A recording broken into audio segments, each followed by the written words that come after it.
한국인 33명과 헝가리인 선장, 승무원이 탑승한 유람선 허블레아니호가 침몰한 지 열 하루가 지났습니다. 아직까지 생사가 확인되지 않은 한국인은 7명입니다. 밤사이 실종자의 추가 시신 수습은 없었습니다. 유람선이 사고 직후 7초 만에 가라앉은 만큼 발견되지 않은 실종자들은 침몰한 배 안에 있을 가능성이 높습니다. 그동안 강물의 높이 때문에 미뤄졌던 유람선 인양 작업은 오늘 중으로 시작될 전망입니다. 하지만 여전히 물살이 빨라서 희생자들의 시신이 떠내려가지 않을까 우려됩니다. 인양팀은 침몰 유람선의 창문과 빈틈을 모두 그물망으로 막고 시신 유실에 대비하고 있습니다.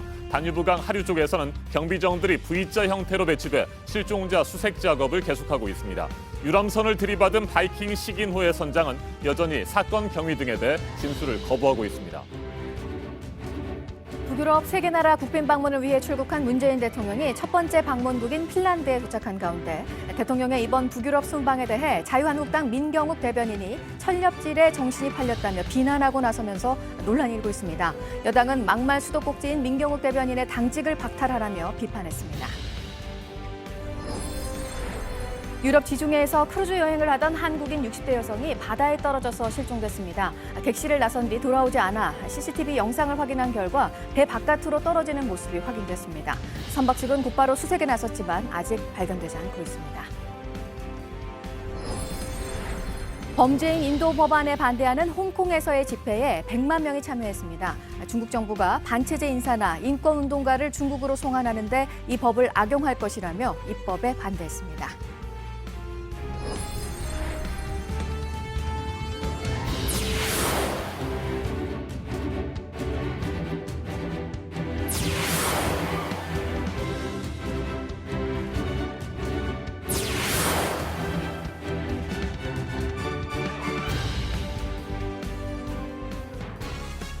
헝가리 부다페스트 다뉴브 강에서 한국인 관광객 등 35명을 태운 유람선 허블레아니호가 침몰한 것이 현지 시간 지난달 29일이죠. 벌써 열흘이 훌쩍 넘었습니다. 아직까지 한국인 7명의 생사는 확인되지 않고 있습니다. 당초 계획보다 늦어진 유람선 인양 작업은 오늘 중으로 시작될 전망입니다. 네, 와이어를 사고 유람선에 단단히 고정하고 선체를 들어올릴 크레인 선박과 연결을 하면 이제 배를 들어 올리면서 시신 수습 작업을 하게 되는데요. 지금 작업이 어느 정도까지 진행이 된 건지 먼저 현재 나가 있는 취재 기자를 연결해서 알아보도록 하겠습니다. 네, 이한주 기자. 침몰 유람선을 끌어올리는 작업이 계속해서 늦춰졌는데 이제 어느 정도 준비 작업은 마무리가 된 것 같고요. 오늘은 인양 작업이 시작되는 겁니까? 네, 그 사전 작업은 거의 마무리 단계입니다. 이 배 밑으로 와이어를 이어서 연결하는 작업인데요. 현재까지 총 와이어 4개 가운데 3개의 연결 작업이 마무리됐습니다. 지금 이곳 시간이 10일 0시쯤인데 날이 밝게 되면은 와이어 작업을 마무리 짓고 본격적인 인양에 나설 계획입니다. 인양팀은 늦어도 11일 오전까지 인양을 마무리 짓겠다고 밝혔습니다. 네, 유람선에 탔던 한국인 33명 가운데 지금까지 19명의 사망이 공식 확인됐고 7명은 여전히 실종된 상태잖아요. 혹시 밤사이 실종자를 찾았다는 소식은 없었습니까? 네, 안타깝게도 실종자 발견 소식은 없었습니다. 지난 8일 발견된 20대 한국인 여성이 마지막인데요. 이 여성은 사고 지점에서 하류로 22km 떨어진 에르도 지역에서 발견됐습니다. 현재 남은 실종자는 7명입니다. 네, 지난주에 헝가리인 한 명의 시신이 발견됐는데 아직까지 헝가리인 선장도 실종된 상태죠. 네, 맞습니다. 헝가리인 선장도 여전히 실종 상태입니다. 이 58살 라질로 씨인데요. 이 라질로 선장은 사고 당시 조타실에 있었기 때문에 여전히 선실 내부에 있을 것으로 추정이 되고 있습니다. 다른 헝가리인 선원인 페토 야누시 씨는 지난 6일 사고 지점에서 4km 떨어진 하류 지역에서 발견된 바 있습니다. 네, 이한주 기자. 유람선을 수면 위로 끌어올리게 되면 실종자들을 대부분 찾을 수 있을까요? 어떤 식으로 인양 작업이 이루어지게 되는 겁니까? 네, 허블라니오가 사고 직후 7초 만에 가라앉은 만큼 현재까지 발견되지 않은 실종자들은 대부분 선실 내부에 남아있을 가능성이 높습니다. 그래서 이번 인양이 중요한 건데요. 인양팀은 최대한 배가 부서지지 않도록 인양 과정에서 무게 중심을 잡은 다음에 인양을 시작할 예정입니다. 자세한 인양부터 사고 희생자 수습 과정은 백종훈 기자의 리포트 보시겠습니다. 허블레아니호에는 모두 4개의 와이어가 쓰입니다. 와이어 하나는 22mm짜리 강선 6개로 이뤄져 있습니다. 이 와이어를 배 밑으로 집어넣기 위해 필요한 유도 와이어는 설치를 마쳤습니다. 이후 무게중심을 고려해 모두 4곳을 묶게 됩니다. 이 작업이 끝나면 배를 끌어올립니다. 현재 허블레아니호 뒤에 대형 크레인이 있고 그 양 옆에 바지선이 준비되어 있습니다. 가장 먼저 물 밖으로 모습을 드러내는 건 조타실입니다. 유리창 밖에서 살펴보고 선장이 있으면 수습할 예정입니다. 이어서 가판이 보이면 불필요한 것들을 치우고 1층 창문이 올라오면 창문을 깨고 물을 밖으로 빼냅니다. 한국과 헝가리 요원들이 들어가 실종자를 찾게 됩니다.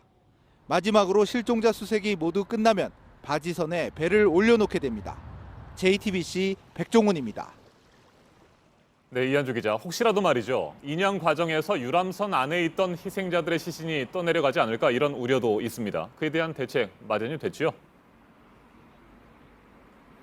네, 인양팀이 가장 주의를 기울이는 것도 그 부분입니다. 지금 현재 물살이 워낙 빠르기 때문에 인양 과정에서 시신이 혹시라도 배 밖으로 떠내려가지 않을까 그런 우려가 있는 건데요.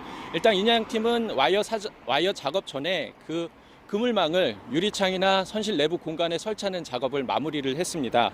또 만에 하나 시신이 유실될 경우를 대비를 해서 하류 지역에 여러 대의 경비정을 이 V자 형태로 대비를 해놓을 예정입니다. 네, 끝으로 한 가지만 더 살펴보죠. 유람선을 들이받은 바이킹 시긴호의 선장, 지금도 계속해서 진술을 거부하고 있습니까? 네, 헝가리 바이킹 시기노의 선장은 경찰 조사 과정에서 어떠한 진술도 하고 있지 않다고 헝가리 경찰이 밝혔습니다. 이 시기노 선장은 이 체포 직후 운항 과정에서 어떠한 실수도 하지 않았다면서 무죄를 주장한 바 있는데요.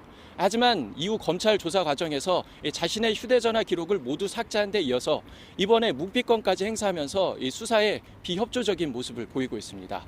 지금까지 헝가리 부다페스트 사고 현장에서 JTBC 이한주입니다. 침몰 유람선을 인양하기에 앞서 다뉴브 강에서는 실종자 수색 작업이 계속되고 있습니다. 하늘에는 헬기와 드론을 띄웠고 물가에서는 30m 밖의 냄새까지 맡을 수 있는 수색견이 실종자를 찾고 있습니다. 황예린 기자가 보도합니다. 다뉴브 강변을 따라 헬기가 날아갑니다. 혹시 모를 실종자를 발견하기 위한 겁니다. 헬기에서 잘 보이지 않는 구석구석은 드론이 맞습니다. 물과 땅 위 수색은 수색견들이 동원됐습니다. 사고 지점에서 100km 떨어진 곳까지 실종자를 찾으러 나섰습니다. 실제로 수색견들은 지금까지 희생자 3명을 찾았다고 헝가리 경찰은 밝혔습니다. 물속 깊은 곳까지 냄새를 맡을 수 있도록 훈련받았기 때문입니다. 헝가리 경찰 소속 3마리와 독일에서 온 4마리 등 모두 7마리가 수색에 투입됐습니다. Párhuzamosan haladnak, hogyha 2 kutya egyszerre jelez, akkor egészen biztos, hogy a búvár vízbe mehet, mert ott sajnos találat van. Akár 30 méteres mélységig volt már sikeres találatuk. 우리 정부는 최근 사고 지점에서 남쪽으로 약 22km 떨어진 곳에서 희생자가 나왔다며 현재 시간 9일 수색견의 활동 범위를 30에서 50km로 좁혔습니다. JTBC 황예린입니다. 스웨덴을 비롯한 북유럽 3개국 국빈 방문에 나선 문재인 대통령이 어젯밤 첫 방문지인 핀란드 헬싱키에 도착했습니다. 문 대통령은 오늘 사울리 니니스퇴 핀란드 대통령과 정상회담을 갖습니다. 두 정상은 최근 한반도 정세와 혁신 성장을 통한 경제 활성화 방안에 대해 의견을 교환할 예정입니다. 부산에서 헬싱키를 오가는 비행기 직항 노선을 새롭게 개설하는 문제도 협의합니다. 나홀로 속편한 현실 도피, 철렵질, 즉 고기잡이에 정신 팔린 사람, 자유한국당 민경욱 대변인이 북유럽을 순방 중인 문재인 대통령을 향해 또다시 거친 막말을 쏟아냈습니다. 더불어민주당은 민 대변인을 막말 수도꼭지라고 비판하며 대변인직 박탈을 촉구했습니다. 박유미 기자가 보도합니다. 자유한국당 민경욱 대변인은 어제 문재인 대통령의 북유럽 순방을 대통령의 나홀로 속편한 현실 도피라고 비판했습니다.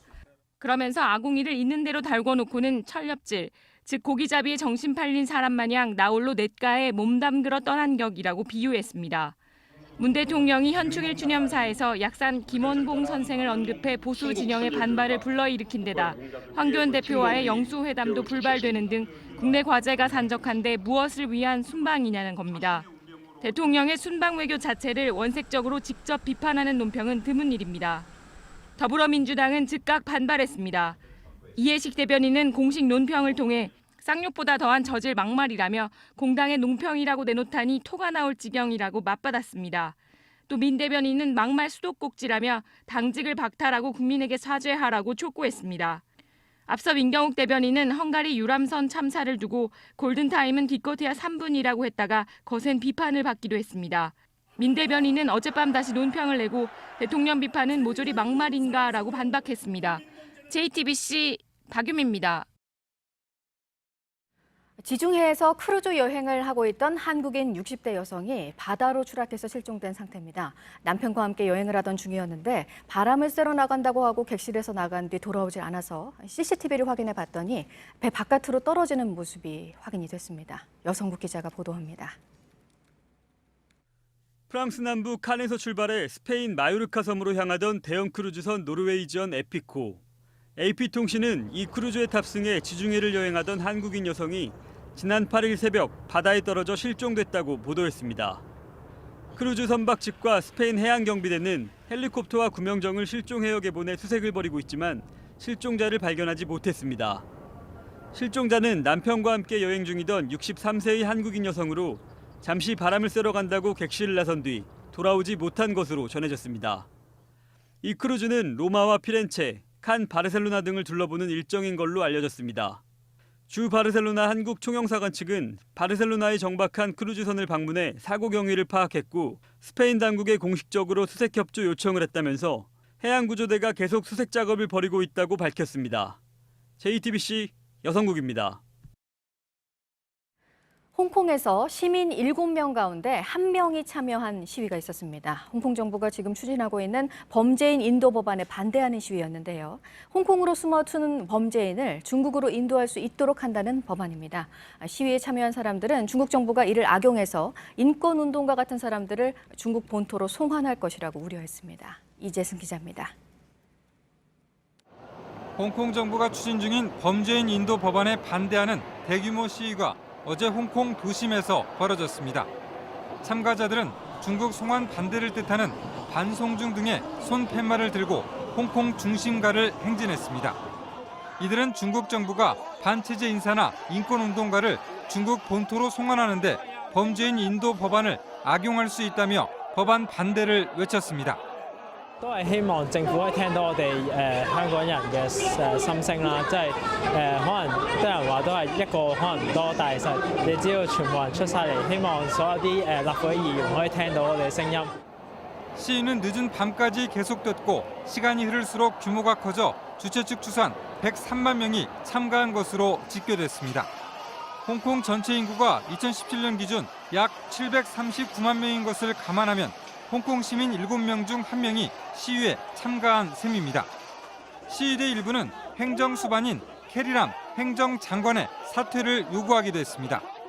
현지 언론들은 시위대와 경찰 사이에 난투극이 벌어져 7명이 체포되는 등 일부 소란이 있었지만 전반적으로 평화적인 시위가 진행됐다고 전했습니다. 시드니와 타이페이, 런던, 뉴욕, 시카고 등 세계 20여 개 도시에서도 연대 시위가 벌어졌습니다. 홍콩 입법회는 모레 수요일에 범죄인 인도 법안을 표결할 예정입니다. JTBC 이재승입니다. 그제와 어제 이틀 동안 일본에서 열린 주요 20개 나라 경제장관 회의에서 미국과 중국의 무역 갈등에 대해 우려의 목소리들이 나왔는데요. 그런데 결과물인 공동 성명에는 이 보호무역주의에 반대한다는 내용이 빠졌습니다. 미국의 입김 때문입니다. 이달 말 있을 G20 정상회의에서도 마찬가지일 가능성이 커졌습니다. 조민준 기자입니다.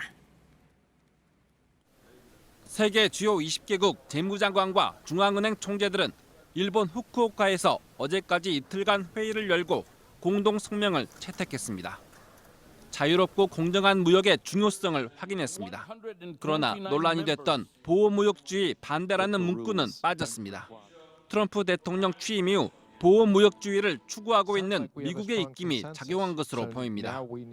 이는 오는 28일부터 오사카에서 열리는 G20 정상회의에도 영향을 미칠 것으로 예상됩니다. G20 정상회의는 매번 보호주의에 반대한다는 내용을 성명에 담았지만 지난해부터 관련 문구를 뺐습니다. G20 재무장관과 중앙은행 총재들은 또 미중 무역 갈등에 대한 우려를 드러냈습니다. 미중 무역 마찰이 세계 경제에 위협이 되고 있다며 G20 국가들이 이에 대처하면서 추가 행동을 취해야 한다고 주장했습니다. 일본이 주장한 세계무역기구 개혁의 필요성은 공동성명에 포함됐습니다. JTBC 조민주입니다. 이번에는 오늘 아침 체크해봐야 할 뉴스들을 분야별로 살펴보겠습니다. 먼저 정치 분야입니다. 꽉 막힌 전국의 분수령으로 꼽혔던 여야의 휴일 협상이 무산됐습니다. 국회 정상화를 위해 어제 여야 3당 원내대표가 협상을 벌일 예정이었지만 만나지 못했습니다. 오늘은 문희상 국회의장과 여야 대표 모임인 초월회가 예정돼 있는데 황교안 자유한국당 대표는 참석하지 않을 것으로 보입니다. 친박계 핵심으로 꼽히는 자유한국당 홍문종 의원이 한국당을 탈당해 대한애국당에 합류할 가능성을 시사했습니다.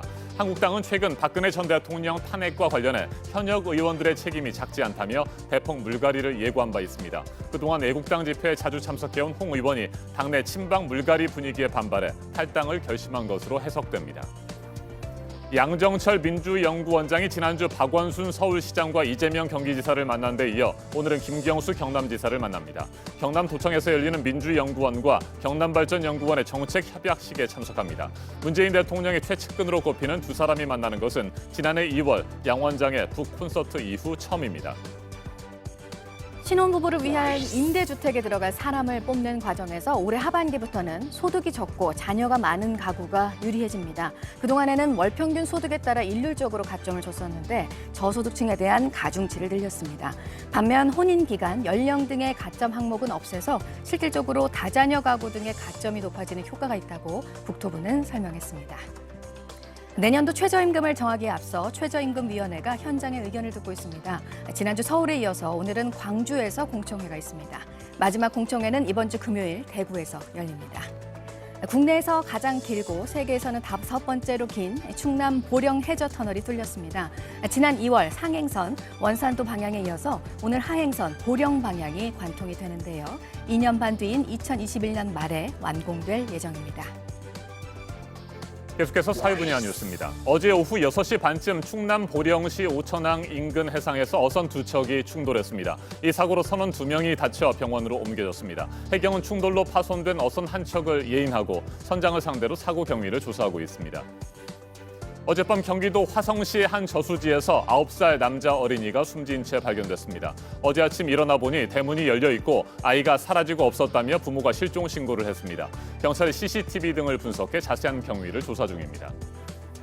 어제 오후 5시쯤 부산 다대포 해수욕장 인근에서 패들보드를 타던 30대 여성과 아들 2명이 높은 파도에 휩쓸려 표류하다가 해경에 구조됐습니다. 다대포 해수욕장에서 3.7km 떨어진 해상에서 발견됐는데 모두 무사했습니다. 소설가 이문열 씨가 40년 동안 함께했던 출판사 민음사와 계약을 해지하고 다른 길을 걷습니다. 삼국지, 젊은 날의 소상 등의 판권도 모두 새로 계약하는 출판사로 옮겨갈 거라고 하는데요. 이문열 작가는 뭐가 조금 안 맞아서 헤어지게 됐을 뿐 불화는 전혀 없다면서 세월의 흐름에 따른 자연스러운 변화라고 말했습니다. 북한 영화 불가사리와 힙합이 만난 작품으로 문을 열었던 무주산골 영화제가 어제 폐막을 했는데요. 뇌수술을 앞둔 주인공이 기억해야 할 일을 영상으로 담는 내용의 조민재 감독의 영화 작은 빛이 최고상을 받았습니다. 스페인의 천재 건축가 가우디가 설계한 바르셀로나의 가우디 성당이 착공 137년 만에 건축 허가를 받았습니다. 가우디의 사망 100주기인 오는 2026년에 완공이 될 예정인데요. 건축 허가도 없이 100년 넘게 공사가 진행되어 온 이유에 대해서는 아직 정확히 알려지지 않고 있습니다. 네, 국회 정상화가 참으로 어렵습니다. 지금 강대강 대치가 이어지고 있는 이유가 패스트트랙 지정 문제고요. 이 가운데 검경 수사권 조정 문제 등 사법제도 개편안을 다룰 국회 사법개혁특별위원회가 오늘 회의를 엽니다. 한국당에서는 일방적인 통보라며 반발하고 있습니다. 전두환 씨에 대한 형사 재판, 조비오 신부의 명예를 훼손한 혐의에 대한 재판이 오늘 광주에서 열리는데요. 재판의 핵심 쟁점인 헬기 사격에 대해서 지난달에 이어서 오늘 재판에서도 이를 목격한 시민들이 증인으로 나옵니다. 정수만 전 5.18 유족 회장을 포함해서 6명이 증언을 할 예정입니다. 네, 사립학교들의 비리와 부패 행위를 신고할 수 있는 전담센터가 오늘 열려서 2달 동안 운영이 됩니다. 횡령, 회계부정, 교직원 특기 채용, 성적 관련 청탁 등에 대해서 신고가 들어오면 교육부가 사실을 확인한 뒤에 감사나 수사를 의뢰하게 됩니다. 2달의 특별 신고 기간이 끝나도 센터는 계속 운영이 됩니다. 주목할 만한 분야별 뉴스들 체크해드렸습니다. 이어서 기상정보입니다. 빗줄기는 많이 약해졌는데요. 아직 곳곳에 비가 이어지고 있습니다. 수도권은 오전에 그 밖의 지역은 오후에 대부분 그치겠는데요. 동해안과 호남 지방은 내일까지 길게 이어지겠습니다. 비의 양은 호남 지방에서 최대 50mm로 비교적 많겠습니다. 수도권과 충청도에는 최대 30mm, 강원도와 영남 지방에는 5mm 정도 더 내리겠습니다. 호우주의보는 모두 해제됐습니다. 다만 곳곳 가시거리가 짧아서 교통안전에 유의하셔야겠습니다. 오늘 비로 인해 종일 선선하겠습니다. 낮 최고 기온 서울이 24도, 광주와 대구가 23도로 예상됩니다.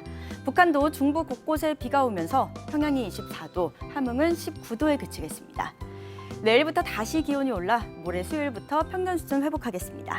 기상정보였습니다.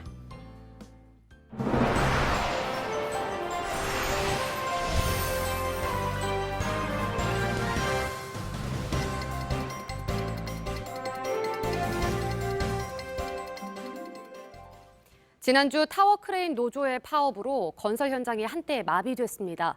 노조는 불법적으로 가동됐거나 결함이 있는 장비를 즉각 폐기하는 조건 등을 내세우며 업무에 복귀했지만 타워 크레인 안전 문제를 해결하는 데는 여전히 넘어야 할 산이 많습니다. 강신우 기자입니다. 머리는 유럽산이지만 몸통과 다리는 어디서 만들었는지 알 수 없는 타워 크레인. 형식 신고가 느슨해서 벌어진 일입니다.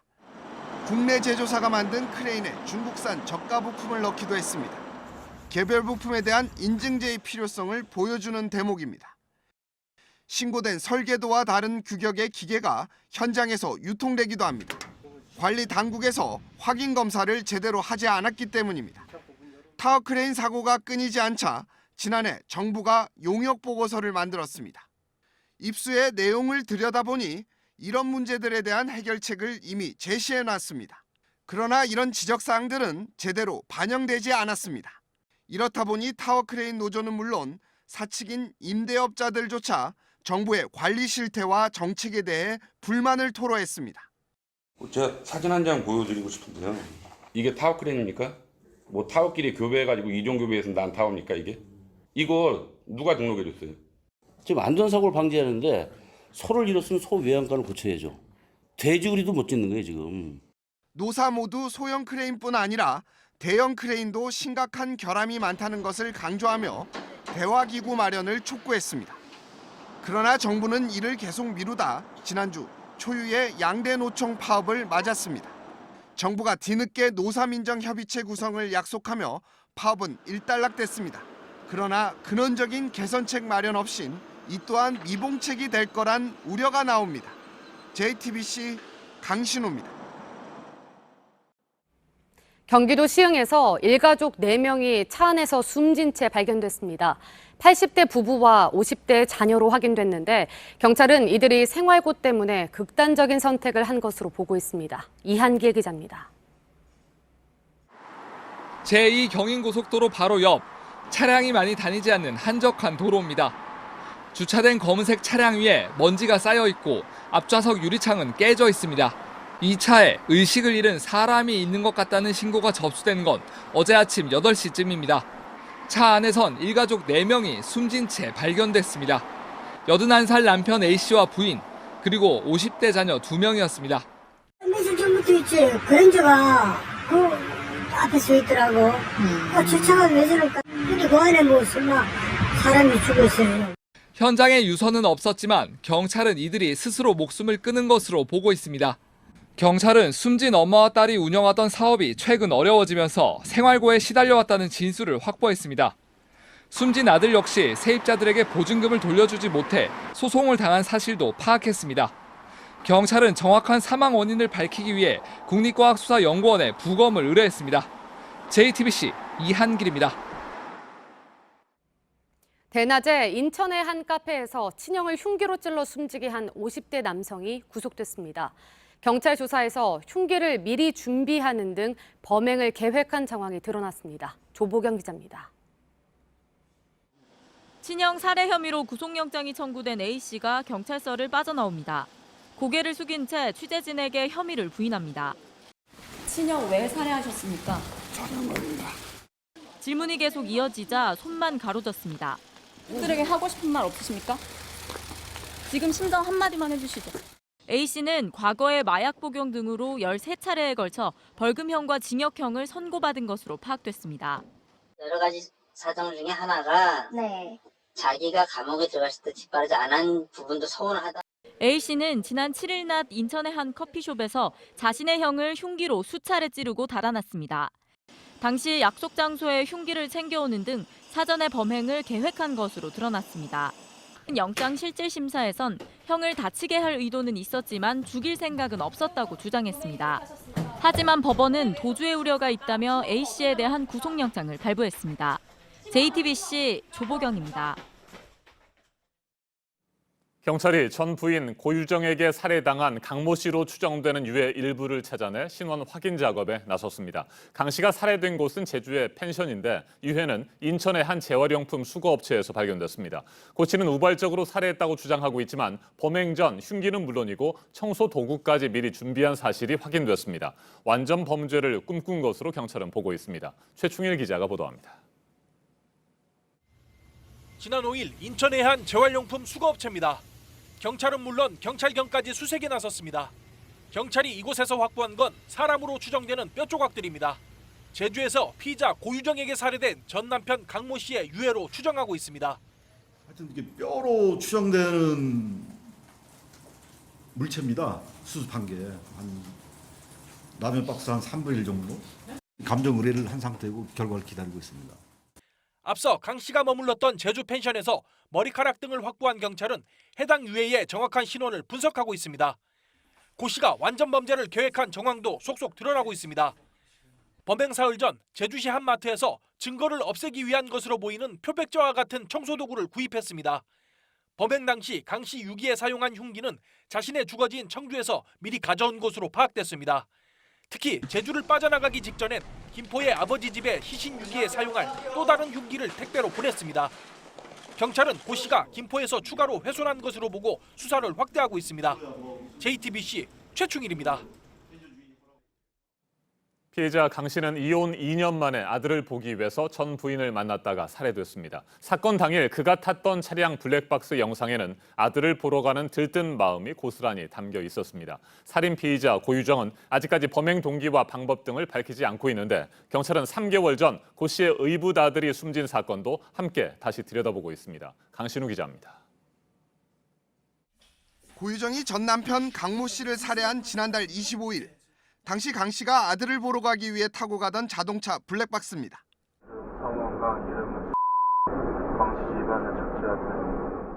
흥얼거리는 노랫말에 아들을 향한 그리움이 고스란히 담겨 있습니다.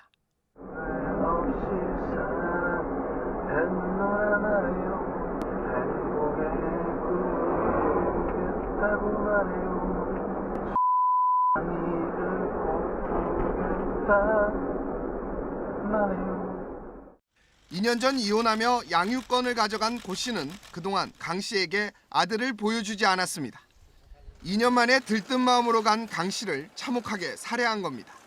고 씨는 강 씨를 우발적으로 죽였다고 주장하면서도 구체적인 범행 동기에 대해선 입을 열지 않고 있습니다.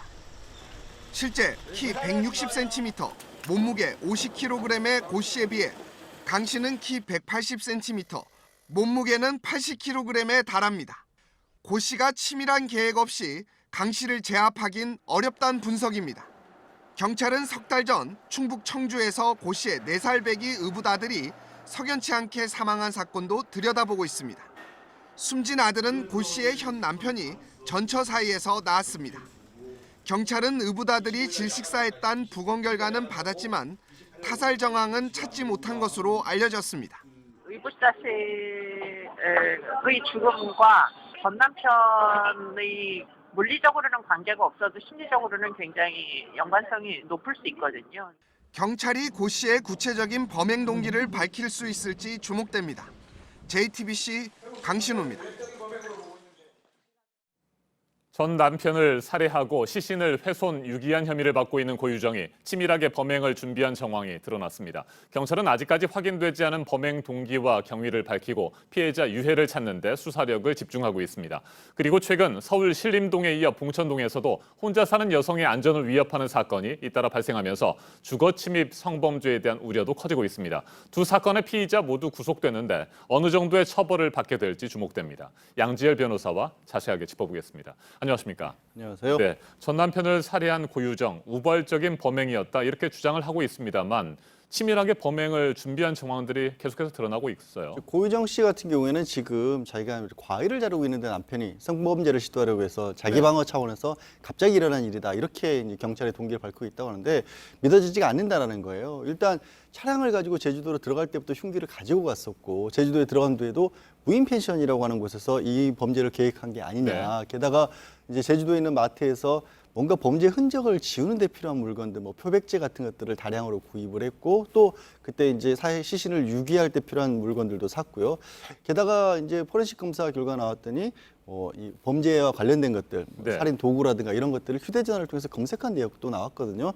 경찰 입장에서 봤을 때 이 정도라면 충분히 계획 범죄로 볼 수밖에 없다. 그렇게 지금 파악하고 있는 거죠. 네, 그렇다면 어떤 이유로 그렇게 잔혹하게 범행을 저질렀을지 뭐 거론되는 얘기들이 있습니까? 사실 경찰에서는 구체적인 얘기를 하지 않고 있습니다. 그러니까 네. 고시 자체가 입을 다물고 있기 때문에 그냥 가족과 관련된 문제다라는 정도로 추정을 하고 있는데 정말 이해가 안 가는 게 아까 이제 처음에 뉴스에도 보셨듯이 남편이 2년 전부터 아들을 못 만났고 그 아들에게 양육비를 주기 위해서 굉장히 어렵게 양육비를 보내왔다라는 네. 사실이 알려지지 않습니까? 말씀을 드린 이유가 이 부부가 헤어진 이후에도 갈등을 갖게 되는 이유 중에 하나가 이 양육과 관련된 문제이거든요. 그러니까 헤어지고 난 뒤에 한쪽이 너무 책임을 지지 않아서 너무 힘들게 살다 보니까 뭐 좀 갈등이 커지는 경우도 있는데 어려운 생활을 하면서도 꼬박꼬박 아들을 향해서 그렇게 아버지가 양육비를 다 보내주는 그런 정도의 상황이었는데 2년이 지난 시점에서 어떤 원한이 쌓여 있었길래 이렇게 네. 끔찍한 범죄를 저질렀는지 아직은 정말 미궁입니다. 네, 이번 사건 석 달 전에 고유정의 의붓 아들, 4살 난 의붓 아들입니다. 의문의 질식사를 한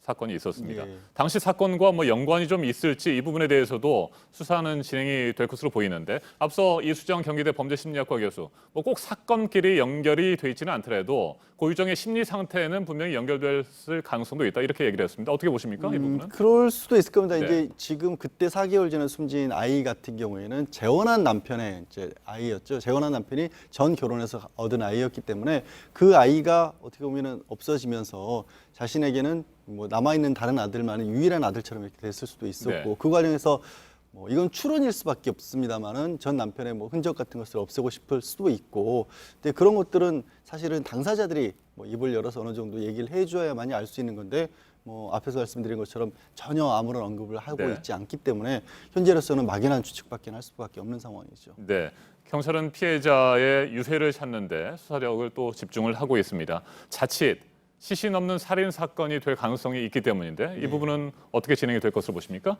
만약에 시신 없는 살인 사건이 되더라도 정황 증거들이 많기 네. 때문에 뭐 기소라든가 재판하는데 어려움은 뭐 없지 않을까 이렇게 예상을 합니다. 그런데 지금 현재로서는 뭐 사람을 해친 건 분명히 보이고 본인도 자백은 했습니다만은 어떤 방식으로 어떻게 해치는지가 나오지 않고 있거든요.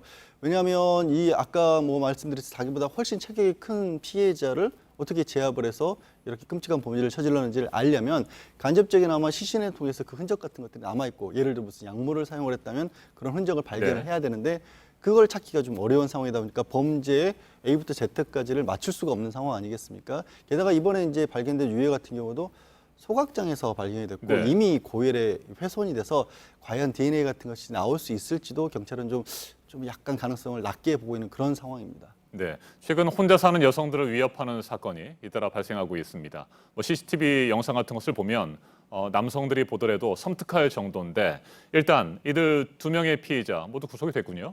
뭐 과거에 이제 지난주에 신림동에서 이제 여성을 새벽에 따라가서 문을 열려고 시도했던 네. 남성 같은 경우 주거침입 강간미수로 구속이 됐고요. 또 주말에 봉천동 지역에서 뭐 반지하방의 여성을 뭐 밖에서 훔쳐보다가 또 음란행위를 하고 또 그 과정에서 발각돼서 도주를 하다가 의류 수거함 있지 않습니까? 네. 거기서 옷을 꺼내 입었다고 합니다. 그 경우에 이제 일단 경찰에 적용한 것은 주거 침입에 해당할 수 있다. 그리고 의료에 수거하면 절도인 거고 공연음란죄까지 그렇게 적용을 해서 두 건 다 구속은 됐습니다. 네. 사실 이제 구속 사유는 범죄 사실 자체보다는 이제 증거인멸이나 도주 우려가 높다라는 것이 영장 발부 사유였습니다. 어느 정도나 처벌을 받게 될까요? 뭐 예상하는 것보다는 상당히 가벼운 처벌이 내려질 수도 있다 이런 우려도 있더라고요. 사실 저를 비롯해서 뭐 구속 가능성 자체가 그렇게 높지 않다고 네. 보는 사람들도 많았습니다. 왜냐하면 이게 이 사람이 정말 우리가 봤을 때는 뭔가 좋지 않은 일을 하려고 했던 게 분명히 보인다라고 그렇게 누구나 다 얘기는 할 수가 있는데 구체적인 행동에 넘어간 것들이 그렇게 많지는 않지 않습니까? 과연 이게 주거침입에 의해서 성범죄를 볼 수 있을지, 이게 적용된 것은 강간미수로 적용이 됐지만 어떤 폭행이나 협박이 과연 성범죄에서 폭행이나 협박이라고까지 볼 수가 있을 것인지, 이런 부분들이 좀 문제가 되고, 또 봉천동 사건 같은 경우에도 역시 좀 거리가 떨어진 상황이었기 때문에 이것도 주거침입이 볼 수 있느냐, 그리고 뭐 절도도 의류수거함에 버려진 옷 같은 네. 것들을 가져간 것이라서 처벌 수위가 과연 얼마만큼 높을 수 있을까? 그러니까 구속을 시킬 만한, 그러니까 법정형으로 징역형 이상이 나올 수 있을지에 관해서는 약간 그렇게 가능성이 높아 보이지는 않습니다. 네. 이처럼 여성들의 주거지까지 위협하는 사건이 잇따라 발생하고 있는데 뭐 한 조사에 따르면 하루에 한 번꼴로 이 같은 사건이 발생한다는 결과도 네. 있고요. 지난해 같은 경우에 이제 성범죄, 뭐 강간이라든가 강제추행까지 넓게 포함을 했을 경우 300건이 넘기 때문에 말씀하신 것처럼 하루에 한 번꼴이 되는 거고, 2015년이나 2016년 통계를 봐도 다 300건이 넘습니다. 그러니까 정말로 혼자 사는 여성들 같은 경우 불안감을 많이 느낄 수 있는 그런 상황인 것도 맞고, 그래서 앞서 말씀드린 봉천동이나 신림동 사건에서도 법적으로 얼마만큼 강력하게 처벌을 네. 받을 수 있느냐를 넘어서서 경찰도 좀 강력하게 어떻게 보면 여기에 대응을 한 거라고 볼 수 있거든요. 하지만 그럼에도 만약에 지금 나타난 상황대로 해서 처벌이 가볍게 만약에 이루어진다 그러면 여전히 이게 경각심을 불러주기에는 지금 현재의 어떤 법제도만으로는 좀 어려울 수 있는 그런 상황인 거죠. 네. 현행법에 처벌하는데 여러 가지 한계가 있다 보니까 경찰이 초동 대처를 하는데도 뭐 문제도 있고 논란도 잇따라 발생하는 것 같습니다. 예. 왜냐하면 이게 처벌 수위가 높다라고 하는 게, 처벌 수위가 높을 경우에는 경찰이 강제력을 동원할 수 있는 수위도 높아집니다. 긴급하게 체포를 한다든가 현행범이 있다라는 이유로서 압수나 수색할 수 있는 범위 같은 건 넓어지는데, 기본적으로 이 어떻게 보면 처벌 수위 자체가 법이 따로 정해진 게 네. 없으니까 관련 법이라고 해봐야 경범죄처벌법에서 뭐 지속적으로 스토킹이라고 하지, 이른바 따라다니면서 괴롭힌 거, 이런 것도 겨우 벌금 한 10만 원 미만인 거거든요. 보통 7, 8만 원 정도 3차례 이상 반복해서 적발이 됐을 경우에도 그 정도가 나오니까, 그런 정도의 범죄를 가지고 경찰이 뭐 압수수색을 한다거나 강제력을 동원할 수 없는 거 아니겠습니까? 그래서 과연 이 부분을 어떻게, 그러니까 뭔가 범죄가 예상되긴 하지만 겉으로 드러난 행동은 없었을 때 이런 부분을 어떻게 예방할 것인가가 지금 고민일 수밖에 없는 거죠. 네. 그렇다면 뚜렷한 해결책이 없는 상황인데 어떤 대책들이 필요할까요? 지금 당장 할 수 있는 것은 뭐 제가 말씀드린 건 네. 처벌에 있어서 대책이 좀 미약하다는 부분인 거고, 현재도 뭐 경찰이 운영하고 있는 여성안심 귀가제도 같은 것들, 아니면 골목길 같은데 비상벨을 설치한다든가 편의점으로 급히 이제 이동할 수 있는 곳을 만들어낸다든가, 이런 것들을 좀 더 확보하고 어두운 곳이라든가 이런 것들을 많이 줄여들 수 있도록 그런 방법들을 1차적으로 좀 찾아야겠죠. 일단 있는 대책이라도 제대로 운영이 될 필요가 있어 보입니다. 지금까지 양지열 변호사였습니다. 말씀 잘 들었습니다. 고맙습니다. 지금은 혈중 알코올 농도 0.05% 이상에서 운전을 하다 적발되면 면허가 정지되죠. 그런데 오는 25일부터는 법이 더 강력해져서 그동안 훈방 조치됐던 0.03%만 나와도 운전면허가 정지됩니다. 그러니까 술을 딱 한 잔만 마시고 운전하거나 과음을 한 뒤 다음 날 아침 운전대를 잡아도 처벌을 받게 되는 겁니다. 이렇게 되면 당연히 음주운전이 줄어야 할 텐데 최근 음주교통사고가 잇따르는 것을 보면 여전히 걱정입니다. 조승현 기자가 보도합니다. 빨간색 승용차가 종이장처럼 구겨졌습니다. 다른 승용차도 처참하게 부서졌습니다. 대전 서구 관저동의 사거리에서 승용차 2대가 정면으로 부딪혀 3명이 다쳤습니다. 빨간색 승용차 운전자 26살 전모 씨의 혈중 알코올 농도는 면허 정지 수치인 0.082%였습니다. 경찰은 전 씨가 정지 신호를 무시하고 규정 속도보다도 빨리 달리다 사고를 낸 것으로 보고 있습니다. 부산 기장군에선 음주 단속을 피해 도망가던 40살 김모 씨의 아우디 승용차가 주차돼 있던 차량 2대와 순찰차를 들이받았습니다. 김 씨는 혈중 알코올 농도 0.141% 만취 상태였습니다. 충북 청주시 서원구 산남동의 삼거리에서 택시와 SUV가 정면 충돌했습니다. 택시 운전자 59살 최모 씨가 숨지고 3명이 크고 작은 부상을 입었습니다. 경찰은 술을 마신 것으로 의심되는 SUV 운전자 22살 이모 씨의 피를 뽑아 국과수에 감정을 맡겼습니다. 지난해 말 윤창호법 시행 이후 음주운전은 잠시 줄어드는가 싶었지만 최근 다시 법 시행 이전 수준으로 돌아왔습니다. 오는 25일 단속 기준을 더 강화하는 제2 윤창호법이 시행됩니다. 통상적으로 술 한 잔만 마셔도 면허 정지가 될 수 있고 과음을 한 다음 날 아침에도 단속될 수 있습니다. JTBC 조승현입니다. 네, 모레가 6월 12일, 1년 전 이날 트럼프 미국 대통령과 북한 김정은 위원장이 싱가포르에서 처음으로 만난 날이었습니다. 이후 베트남에서 한 번 더 만남을 가졌지만 결과 없이 헤어졌고 대화는 멈춰져 있는 상태죠. 남과 북의 정상이 만난 게 북미 정상회담으로 이어졌었고 한미 정상회담도 지금 앞두고 있는 만큼 남북 정상회담이 또 있을지도 관심인데요. 이에 대해서 김현철 통일부 장관은 지금이 타이밍이 좋긴 한데 쉽지는 않다고 말했습니다. 유선희 기자입니다. 김현철 통일부 장관은 지난주 남북 정상회담 얘기를 했습니다. 남북 정상회담은 필요에 따라서 충분히 신속하게 이루어질 수 있는 경험이 있고 또 현재도 그것이 가능할 수 있는 여러 가지 환경이 존재하고 있다. 지난해 5월 이른바 원포인트 남북 정상회담으로 북미 정상회담을 성사시킨 경험을 떠올린 겁니다. 청와대 고위 관계자도 지난주 남북 정상회담에 대해 조심스럽게 낙관할 수 있는 좋은 결과가 있을 수 있다고 했습니다. 때문에 이달 말 한미 정상회담 전 남북 정상이 먼저 만나지 않겠느냐는 관측도 나왔습니다. 김현철 장관은 북미 관계를 풀기 위해 남북 정상회담이 필요한 시점이지만 쉽지는 않다고 했습니다. 이달 말에 한미 정상회담을 앞두고 원포인트 남북 정상회담이 열린다면 최적의 타이밍이다. 물론 그 전에 하면은 제일 좋을 것 같습니다. 그렇지만 지금 상황에서는 그런 낙관을 하기에는 그 상황이 녹록지는 않다. 또 북미의 입장에 아주 작은 몇 가지 변화들이 있다고 했습니다. 낙관도 비관도 하기 어려운 국면입니다.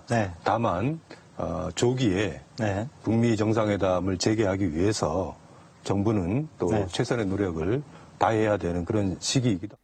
JTBC 유선입니다. 네, 대북 제재는 이어지고 있는 상황에서 제재에서 제외된 외국인 관광 사업에 북한은 더 집중을 하고 있습니다. 원산 갈마지구 공사가 속도를 내고 있는데 대규모 관광단지가 들어설 곳입니다. 장비가 부족해서 노동자들이 24시간 교대 근무를 하고 있다고 합니다. 김나한 기자입니다. 영국 일간 더타임스는 북한이 원산 갈마 해안 관광지구 공사에 속도를 내기 위해 노동자들에게 24시간 교대 근무를 시키고 있다고 보도했습니다. 건설에 필요한 중장비와 물자가 부족한 상황에서 빠른 완공을 위해 무리하게 노동력을 동원하고 있다는 겁니다. 김정은 국무위원장이 원산에 대규모 관광지구를 짓겠다고 발표한 건 지난 2013년입니다. 당초 김일성 주석의 생일인 올해 4월 15일 태양절을 완공 시점으로 잡았지만 공사가 늦어져 기일을 맞추지 못했습니다. 김 위원장이 수차례 현장을 찾아 완공을 독려했지만 올해 노동당 창건일에서 내년 노동당 창건일로 완공 시점은 또 한 차례 늦춰졌습니다. 외국인의 북한 관광은 대북 제재 대상이 아닙니다. 마땅한 외화벌이 수단이 없는 북한 입장에선 다소 무리를 해서라도 완공을 서두를 수밖에 없습니다. 더타임스는 보도에서 원산 관광지구를 북한 엘리트층과 부유한 외국인 관광객을 위한 해변 궁전이라고 묘사했습니다. 미사일과 방사포 훈련장이었던 원산 앞바다. 외신의 눈엔 교대로 24시간이라는 속도전만큼 낯선 모습으로 바뀌고 있습니다. JTBC 김나한입니다. 신도시를 만들 때 미리 마련을 해놓은 주차장 용지가 일부 다르게 쓰이는 경우가 있습니다. 오히려 주차난을 일으키고 있는 이 주차장 용지를 둘러싼 갈등, 김태영 기자가 취재했습니다. 경기 파주 신도시의 한 자동차 정비소입니다. 이곳은 원래 누구나 차량을 세울 수 있는 주차장 용지인데요. 그런데 주차장 대신 정비소가 들어서면서 외부 차량은 전혀 주차할 수 없는 상황입니다. 주차법상 정비소와 같은 부대시설의 경우 규정상 전체 면적의 20%만 사용할 수 있지만 지켜지지 않은 겁니다. 주민들은 주차장 용지가 오히려 주차난을 일으키는 주범이라고 말합니다.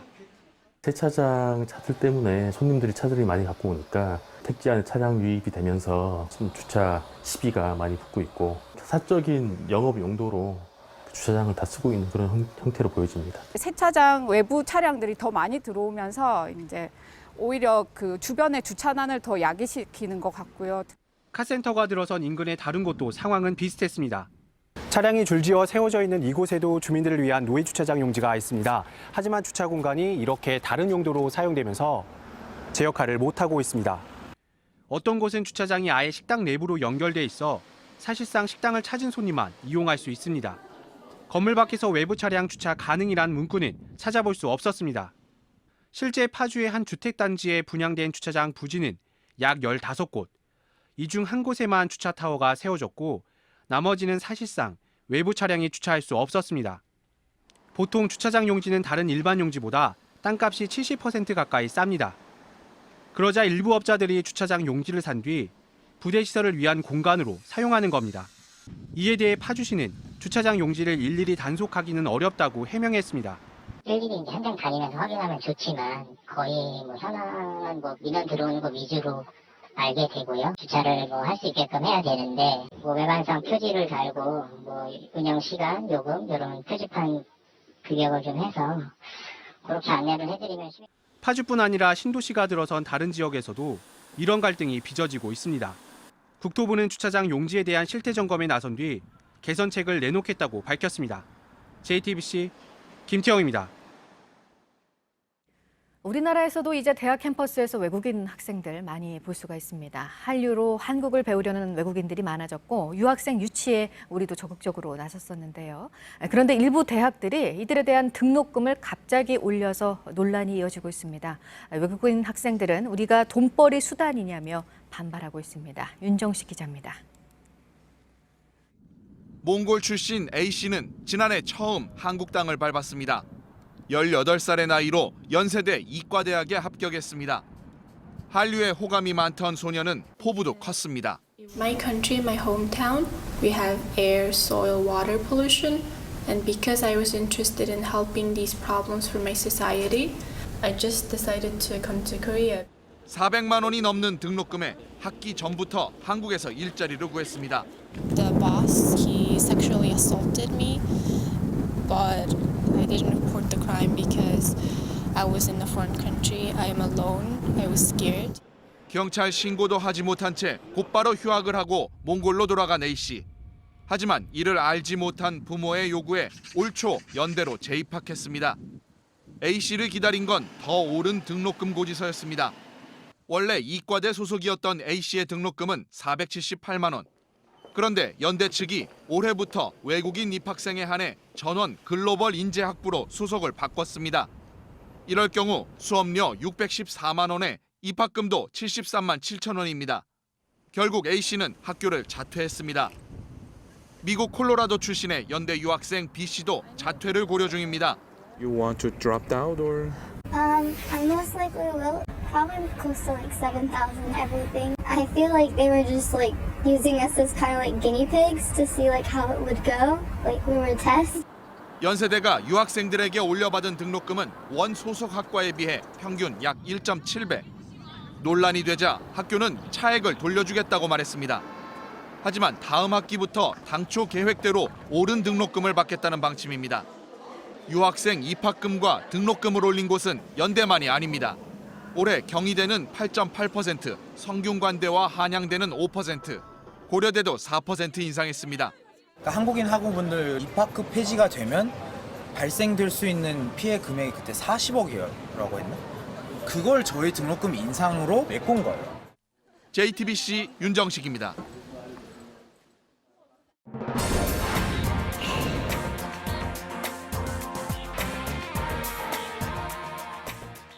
네, 핀란드와 노르웨이, 스웨덴, 북유럽 3개 나라 국빈 방문에 나선 문재인 대통령입니다. 이번에 3개 나라를 방문하면서 일단 이 한반도 평화를 가장 얘기를 할 것으로 보이고요.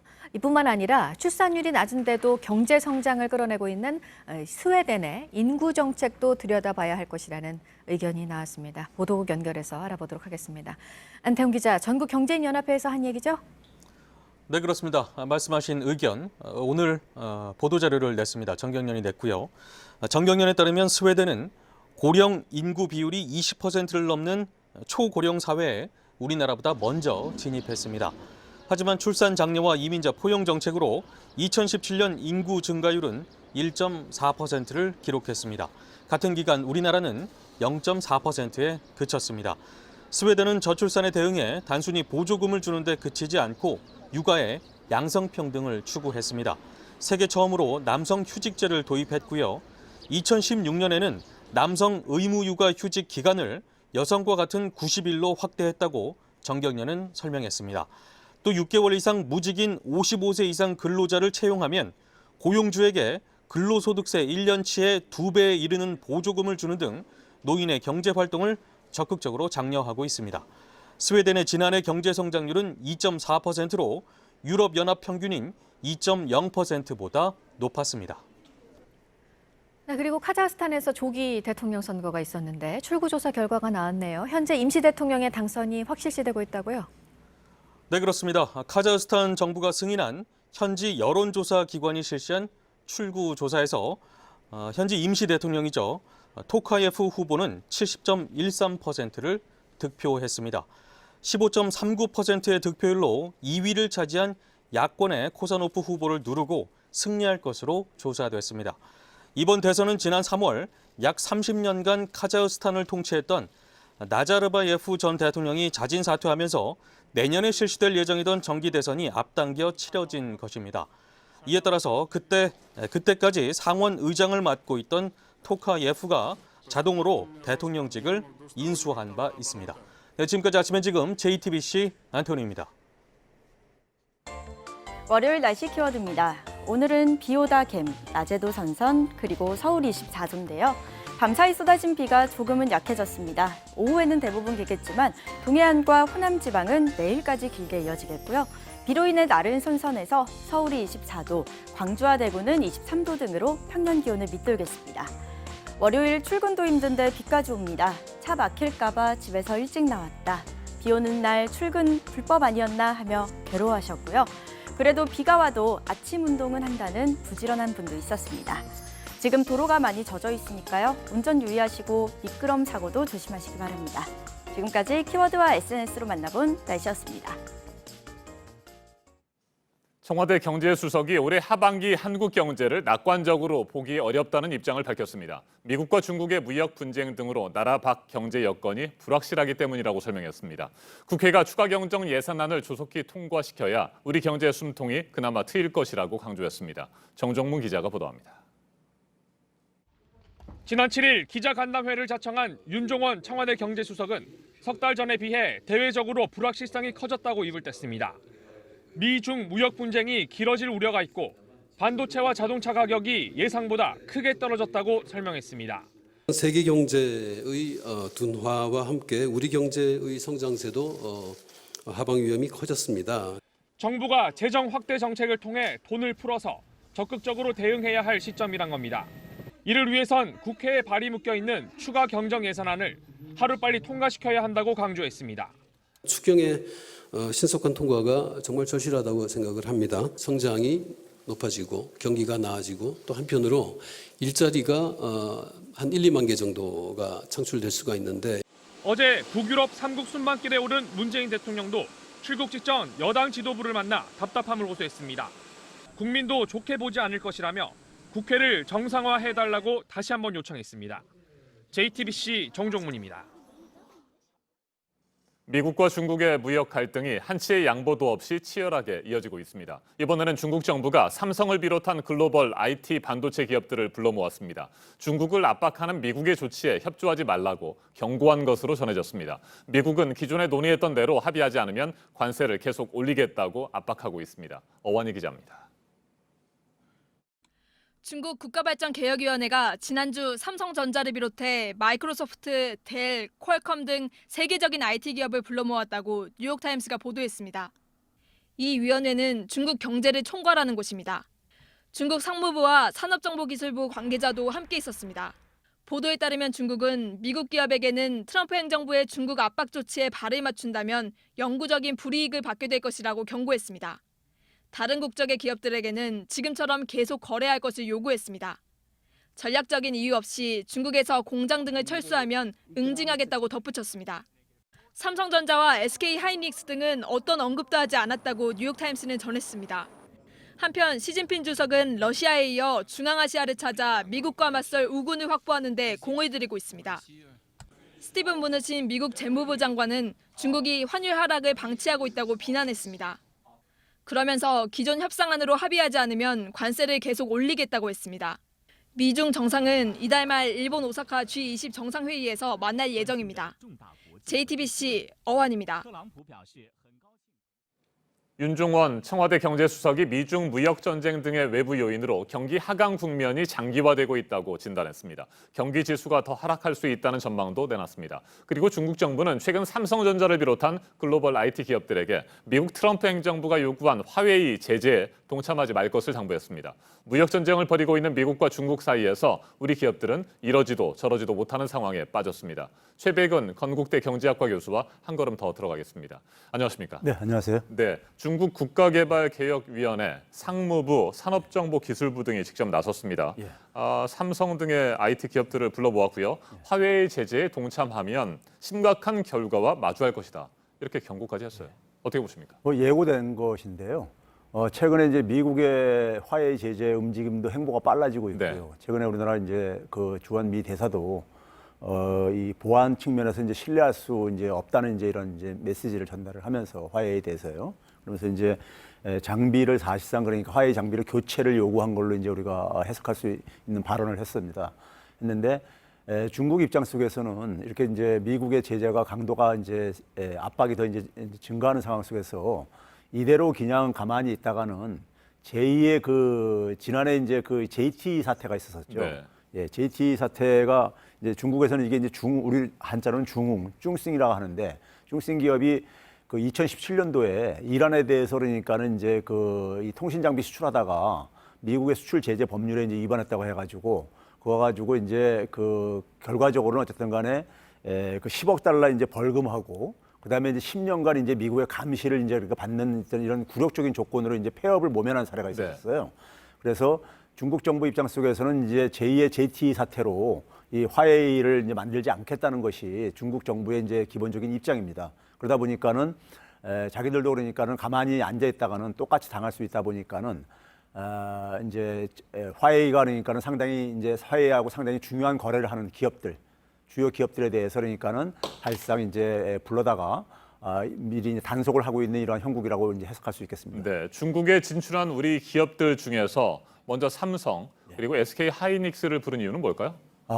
기본적으로 이제 삼성전자하고 SK하이닉스로부터 반도체를 굉장히 많이 수입을 하고 네. 있죠, 중국이요. 삼성전자 같은 경우 보게 되면은 거의 한 45% 안팎을 그러니까는 반도체를 중국에 수출하고 있고요. 그다음에 SK하이닉스도 그러니까는 한 3%, 한 3분의 1 정도를 네. 그러니까 중국에 수출을 하고 있어요. 그러니까 이제 우리 기업 입장 속에서는 중국이 굉장히 커다란 시장이면서 동시에 중국 입장 속에서는 자신들이 주요 이제 고객이다 보니까는 그 서로 이제 상호 의존도가 굉장히 높은 이제 이런 기업들입니다. 기업들인데 지금 그 미국 기업들이 어쨌든 자신들이 통제할 수 없는 상황 속에서 미국 기업들이 속속 그러니까 미국 정부의 요구대로 지금 이제 동참하는 상황 속에서 나머지 기업들조차도 그러니까 만약에 그 미국 제재에 동참할 경우에는 화웨이가 상당히 타격을 입을 수밖에 없다는 이런 이제 이 긴박감 속에서 지금 이렇게 조치를 취하고 있는 걸로 해석할 수 있겠습니다. 네, 삼성전자, SK하이닉스 말고도요. 예. 이동통신사 가운데 LG U+ 같은 기업들, 예. 화웨이에 많은 물량을 공급하고 또 공급받는 그런 기업들이잖아요. 예. 이런 기업들은 어떻게 될 것으로 보십니까? 기본적으로 통신 장비라는 것이 굉장히 그 통신 장비에서만 그치는 게 아닙니다요. 네. 그치는 게 아닌데 사실 지금 이제 삼성전자 같은 경우는 지금 이제 중국 시장이 워낙 중요하고 그러다 보니까는 SK하이닉스 마찬가지지만은 중국에 지금 제2공장들을 계속 증설을 하고 있어요. 시안에다가 제2공장 낸드 플래시 지금 공장을 증설을 하고 있고요. SK하이닉스도 지금 이제 우한 같은 데가 이렇게 하고 있거든요. 그럼 이런 상황 속에서 거기다가 이제 이 중국 정부가 최근에 이제 뭐라 그랬냐면은 생산 시설을 철수할 경우에는 해당 기업은 이제 그러니까 영구적인 결과를 맞이할 네. 것이다. 그러니까 중국에서 그러니까 거의 장사할 생각은 하지 말아라 이런 이제 공갈이죠. 이런 점에서 그다음에 이제 사실 그 이상의 저는 이제 법적인 제재를 이제 그러니까는 염두에 두고 있는 걸로 이렇게 지금 압박을 가하고 있는 걸로 알고 있습니다. 그런데 삼성과 SK 하이닉스뿐만 아니라 우리나라 이제 중견기업들 중에서 보게 되면 통신 장비와 관련해서 이제 그러니까 중간에 들어가는 트랜지스터라든가 이런 것들도 굉장히 많이 이제 그 영향을 받을 수밖에 없고요. 그거에서 그치는 것이 아니라 이제 그러니까 사실 콘텐츠 공급도 굉장히 많은 우리 중소기업들이 많이 하고 있어요. 이제 그 중국의 플랫폼 기업들에다가요. 그러니까요. 이제 이런 기업들에게도 사실 이제 보복이 올 수가 있고요. 그런 점에서 굉장히 우리한테는 굉장히 지금 이제 그 피해가 커질 수 있는 이러한 이제 그러니까 상황에 이제 직면하고 있습니다. 네, 미국도 우리 기업들에게 또 우리 정부를 향해서 화해의 제재에 동참하라고 압박을 하고 있는 상황입니다. 자, 그렇다면 우리 기업들 미국이나 중국이나 둘 중 하나를 선택해야 되는 상황입니까? 아니면 뭐 제3의 뭐 해법이 또 있을 수 있을까요? 저는 그 미중 싸움이 중국에만 일방적인 피해만 입는 게 아니라요. 미국도 상당히 피해를 입을 수밖에 없고요. 그래서 미국의 기업들조차 최근에 그러니까는 제재를 그러니까 일부 완화해달라는 이런 요청을 하고 있는 게 바로 이제 그러한 이제 사례들인데요. 그런 점에서 만약에 이제 그러니까 우리가 이것이 그 화해가 만약에 이루어진다면 우리가 어느 한쪽에 그러니까 명확한 줄을 섰다가 굉장히 나중에 이제 어쨌든 난처한 입장에 빠질 수도 있고 그러거든요. 그래서 저는 최대한 우리의 공식적인 입장 표명은 저는 최대한 늦춰야 된다고 생각합니다. 두 번째는 뭐냐면은 정부 입장에서 정부가 공식적인 입장을 내기보다는 이건 사실 그러니까 기업들의 어떤 문제들이거든요. 그러니까 기업의 자율적 판단에 그러니까 맡긴다는 이러한 이제 스탠스를 좀 이제 표명할 필요가 있고요. 그다음에 이제 미국에서 지금 요구하는 게 이제 안보나 이제 보안에 우려된다는 측면을 얘기를 하고 있거든요. 그런데 이제 이 부분에 대해서 미국 측에 저는 이제 구체적인 근거나 증거를 좀 이제 그러니까는 제시 내지는 공유할 것을 좀 저는 요청할 필요가 있다고 생각이 들어요. 그래서 만약에 이제 그러니까 보안이나 안보에 위협이 되는 부분이 있다면은 그 부분을 이제 우리가 지렛대로 해가지고 중국 정부에 대해서는 그런 이제 보안과 안보와 관련된 핵심 부품 장비 같은 경우는 우리가 이제 그러니까 불가피하게 우리도 그러니까는 제재에 동참할 수밖에 없다는 이런 입장을 그러니까 견지를 해야 되지 않을까 저는 생각하고 있습니다. 네, 윤종원 청와대 경제수석 경기 하강 국면이 장기화될 것을 전망하면서 외부의 요인을 꼽았습니다. 미중 무역 갈등 문제 등을 말이죠. 어떻게 생각하십니까? 그 부분에 동의를 하십니까? 아니면 외부 요인 말고도 국내에도 여러 가지 문제점과 요인들이 있다고 보십니까? 기본적으로 동의합니다.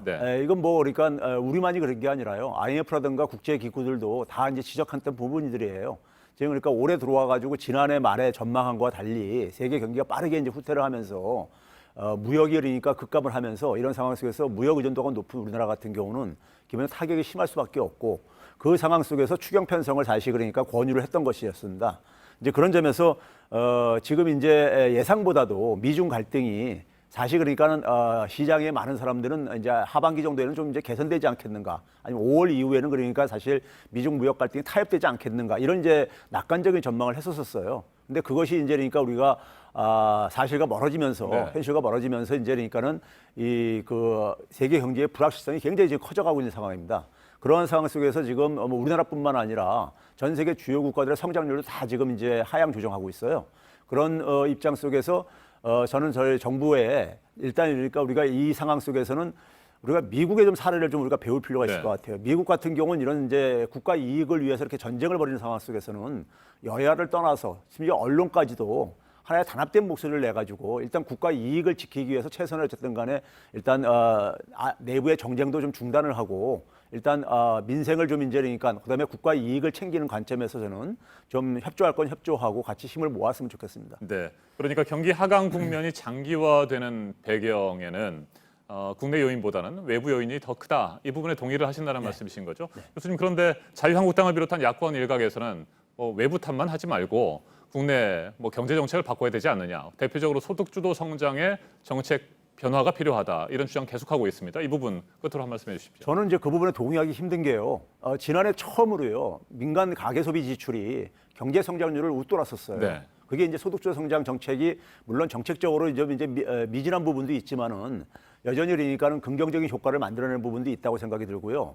지금 이제 수출이 타격 보는 상황 속에서 내수를 강화하기 위해서는 저는 가계소득 강화 이외에 다른 방법이 있겠는가 이걸 좀 묻고 싶고요. 그다음에 소득주도 성장 정책은 어쨌든 간에 국민들이 어쨌든 간에 선택한 문재인 정권의 어쨌든 간에 핵심 공약입니다. 그래서 이것은 그러니까 저는 일단 정책을 추진하는 것을 저는 허용을 해주는 것이 저는 필요하다고 생각합니다. 알겠습니다. 지금까지 최백은 건국대 경제학과 교수였습니다. 말씀 잘 들었습니다. 네, 감사합니다. 일본 후쿠오카에서 열린 주요 20개국 G20 재무장관 중앙은행 총재회의 공동성명에서 보호무역주의 반대라는 표현이 빠졌습니다. 보호무역주의 정책을 고수하고 있는 미국 트럼프 행정부의 압박이 그 배경으로 꼽힙니다. 조민준 기자가 보도합니다. 세계 주요 20개국 재무장관과 중앙은행 총재들은 일본 후쿠오카에서 어제까지 이틀간 회의를 열고 공동성명을 채택했습니다. 자유롭고 공정한 무역의 중요성을 확인했습니다. 그러나 논란이 됐던 보호무역주의 반대라는 문구는 빠졌습니다. 트럼프 대통령 취임 이후 보호무역주의를 추구하고 있는 미국의 입김이 작용한 것으로 보입니다.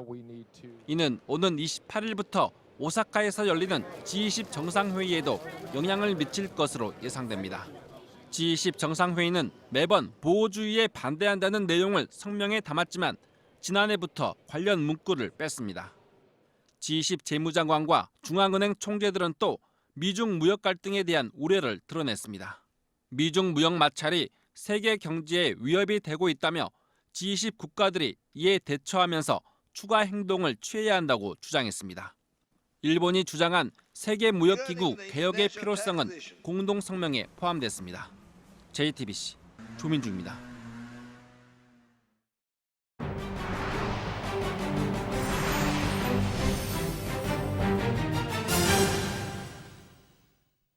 홍콩 정부가 입법을 추진 중인 범죄인 인도 법안에 반대하는 대규모 시위가 어제 홍콩 도심에서 있었습니다. 시위대는 중국 정부가 반체제 인사나 인권 운동가를 중국 본토로 송환하는데 이 법을 악용할 수 있다며 법안 반대를 외쳤습니다.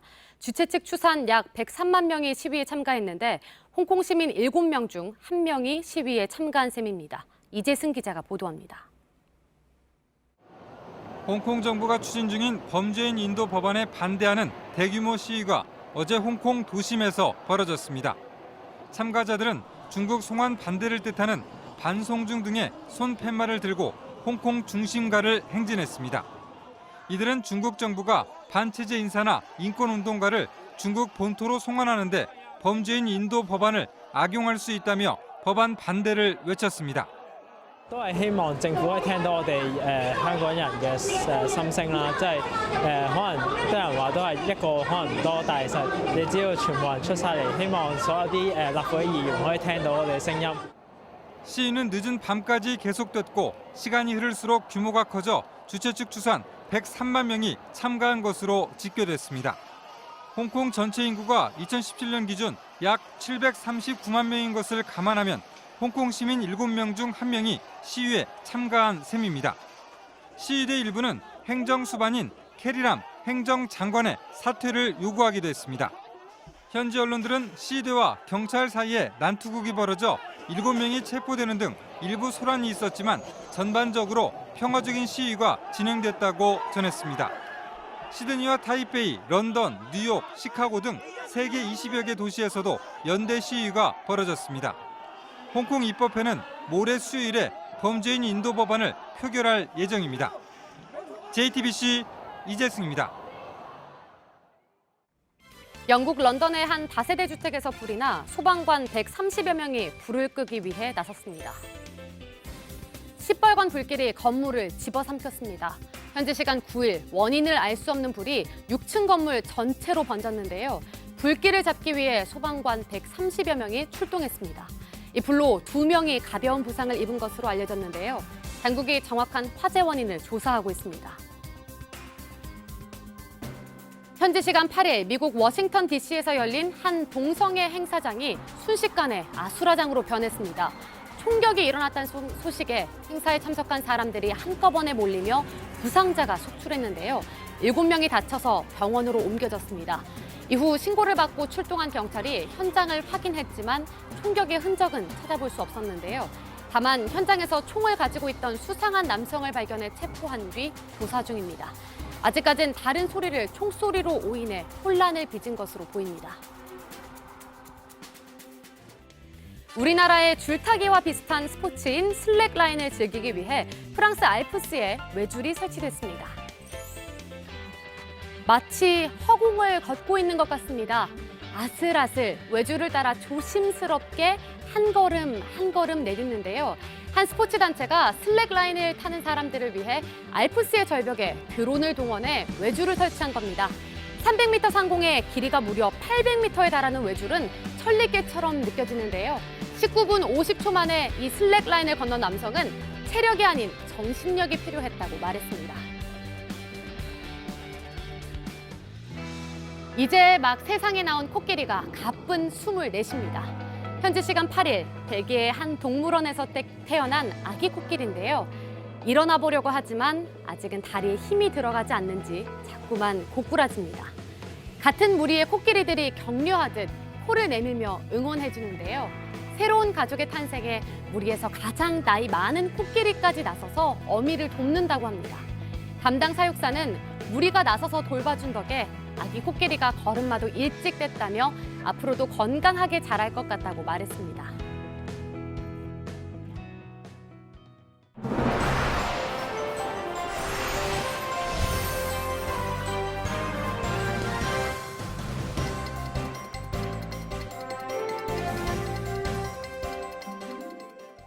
네, 월요일 아침 8시 9분 지나고 있습니다. 해외에 나간 한국인 관광객의 안타까운 사고 소식이 오늘 아침에 또 전해졌습니다. 남편과 함께 지중해 크루즈 여행을 하고 있던 한국인 60대 여성이 바다로 추락을 해서 실종이 된 상태인데요. 바람을 쐬러 나간다고 하고 돌아오지 않아서 CCTV를 봤더니 배 바깥으로 떨어지는 모습이 확인이 됐습니다. 여성국 기자입니다. 프랑스 남부 칸에서 출발해 스페인 마요르카 섬으로 향하던 대형 크루즈선 노르웨이지언 에피코. AP통신은 이 크루즈에 탑승해 지중해를 여행하던 한국인 여성이 지난 8일 새벽 바다에 떨어져 실종됐다고 보도했습니다. 크루즈 선박 측과 스페인 해양경비대는 헬리콥터와 구명정을 실종 해역에 보내 수색을 벌이고 있지만 실종자를 발견하지 못했습니다. 실종자는 남편과 함께 여행 중이던 63세의 한국인 여성으로 잠시 바람을 쐬러 간다고 객실을 나선 뒤 돌아오지 못한 것으로 전해졌습니다. 이 크루즈는 로마와 피렌체, 칸, 바르셀로나 등을 둘러보는 일정인 걸로 알려졌습니다. 주 바르셀로나 한국 총영사관 측은 바르셀로나에 정박한 크루즈선을 방문해 사고 경위를 파악했고 스페인 당국에 공식적으로 수색 협조 요청을 했다면서 해양구조대가 계속 수색 작업을 벌이고 있다고 밝혔습니다. JTBC 여성국입니다. 북유럽 순방에 나선 문재인 대통령을 비난한 자유한국당 민경욱 대변인의 말이 또 논란이 되고 있습니다. 철렵질에 정신이 팔린 사람처럼 떠났다고 했습니다. 개인 SNS에 올린 글이 아니라 공식 논평이었습니다. 민주당은 막말 수도꼭지인 민경욱 대변인의 당직을 박탈하라며 비난했습니다. 박유미 기자가 보도합니다. 자유한국당 민경욱 대변인은 어제 문재인 대통령의 북유럽 순방을 대통령의 나홀로 속편한 현실 도피라고 비판했습니다.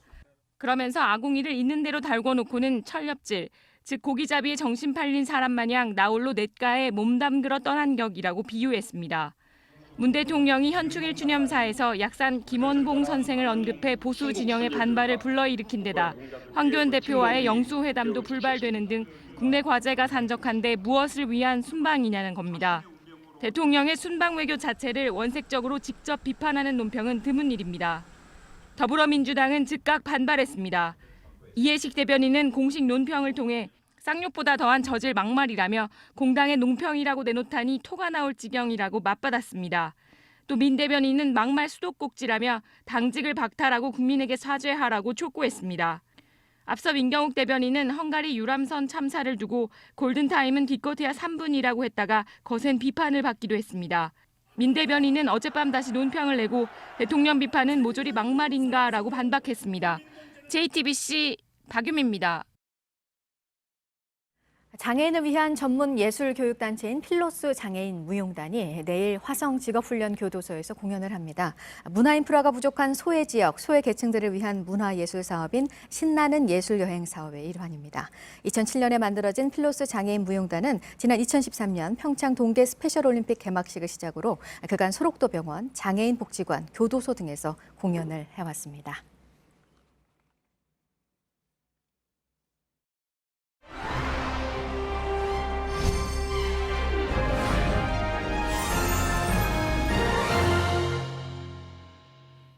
헝가리 부다페스트 다뉴브 강에서 오늘부터 침몰 유람선 인양 작업이 본격 시작됩니다. 유람선에 탔던 한국인 33명 가운데 7명은 아직까지도 실종 상태입니다.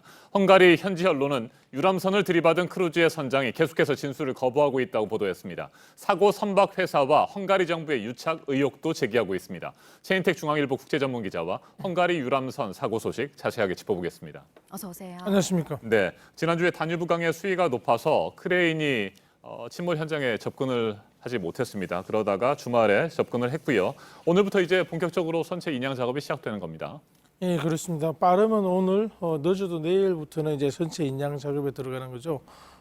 그동안 이제 가장 문제는 저 뒤에 보이는 저 다리인데요. 저 네. 다리를 지나야 되는데 수위가 높아서 못 지나갔습니다. 네. 그런데 이제 수위가 다행히 낮아져서 지나서 이제 인양 준비에 들어가는 거죠. 그런데 4개 와이어를 배에 연결해야 되는데 이게 균형도 잡아야 되고 네. 배만 그냥 내려가 있는 게 아니고 그 사이에 강물 색깔을 보셔서 아시겠지만 뭐 많은 흙이라든지 이런 게 같이 오기 때문에 위에 뻘이 올라가 있을 가능성이 있습니다. 네. 그러면 배 무게가 굉장히 커지거든요. 그걸 이제 대비해서 여러 가지 조치를 미리 해야 되고 그리고 자칫 잘못하면 이제 올릴 때 배가 휘어지거나 네. 안에 있는 이제 어떤 유해가 유실될 수가 있습니다. 이를 방지하는 여러 가지 작업이 필요하기 때문에 시간을 사실상 지금 정확하게 알 수 없는 상황입니다. 네. 그래서 이제 이르면 오늘이라고도 얘기하지만 며칠 더 걸릴 수도 있다는 게 변수도 워낙 이게 많고요. 그리고 무엇보다 중요한 게 유실을 막아야 되잖아요. 그래서 결코 쉽지 않은 까다로운 작업이라서 그런 거겠죠. 네, 그렇습니다. 우리가 지금 그 배를 인양하고 다양한 작업을 하는 가장 큰 이유는 그 7분의 이제 네. 그 유해를 모셔오기 위해서이기 때문에 그 목적에 충실하게 여러 가지 작업을 아주 차분하게 진행해야 할 필요가 있는 거죠. 네, 헝가리는 오늘이 휴일이라고 해요. 혹시 뭐 또 인양 작업이 그것 때문에 늦춰질 가능성은 있습니까? 그렇죠. 오늘은 성림 강령절 그 월요일이라 그래서 기독교에서는 굉장히 중요한 이제 휴일입니다. 유럽, 독일, 뭐 프랑스 같은 뭐 체코, 헝가리, 오스트리아 같은 유럽 상당수 국가는 그 공휴일인데요. 네. 좀 주말부터 해서 사흘간 이제 쉬는 날이라 지금 뭐 어떤 사회 전체가 좀 그 느슨하게 되어 있는 상황입니다. 그래서 혹시 그걸 핑계로 작업이 진행이 제대로 안 될 수도 있습니다. 물론 이제 주말 내내 작업했고 오늘도 이제 작업은 하겠습니다만은 작업을 하는데 기본 인력만 필요한 게 아니라 많은 지원 인력이 필요하기 때문에 조금 지켜봐야 될 것으로 보입니다. 네, 이 배를 들이받아서 이제 침몰하게 만든 그 선박의 선장이잖아요. 지금 조사를 계속하고 있는데 묵비권을 행사하고 있다 그래요. 예, 뭐 지금 65세의 그 우크라이나인 이제 선장인데요. 지금 뭐 아무 말도 안 하고 버티고 있는데 이건 뭐 사실 어떤 뭐 형법적으로 묵비권을 행사는 할 수 있습니다. 그런데 이렇게 많은 그 인원이 희생된 사건에서 이렇게 하는 게 과연 선원에게 도의적으로 합당한 건지에 대해서는 비난할 수 있다고 봅니다. 네, 헝가리 현지 보도에 따르면 말이죠.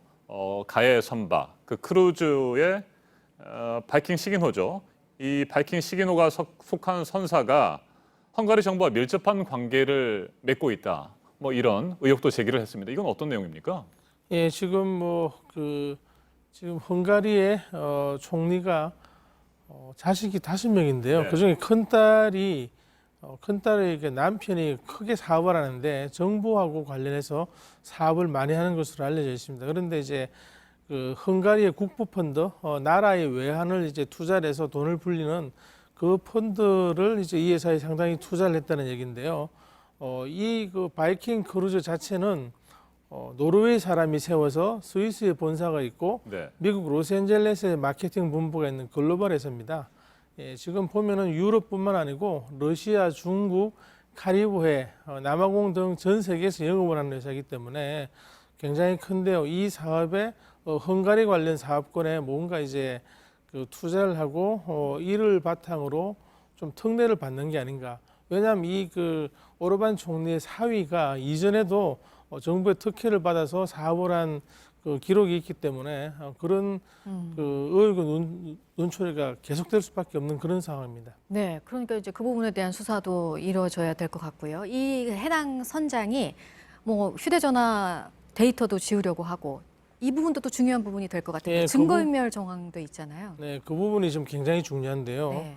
본인의 그 어떤 증거를 인멸하려고 시도했다는 것은 굉장히 의심을 받을 수 있는 거죠. 그래서 이제 헝가리 검찰에서는 집중적으로 얘기를 하는데 이 친구만 구속했다 뿐이지 더 중요한 거는 이 배를 들이받은 바이킹 시기노가 이 이후에 풀려나서 지금 그 다뉴브강을 자유롭게 항행을 하고 있다는 겁니다. 지금 현재 보면은 그 이 부다페스트의 또 북쪽에 있는 슬로바키아 수도 브라티슬라바의 그 항구에 정박하고 있는데 오늘쯤에 다시 그 도나우강을 따라서 내려와서 부다페스트를 지나갈 것으로 지금 예정돼 있다고 그럽니다.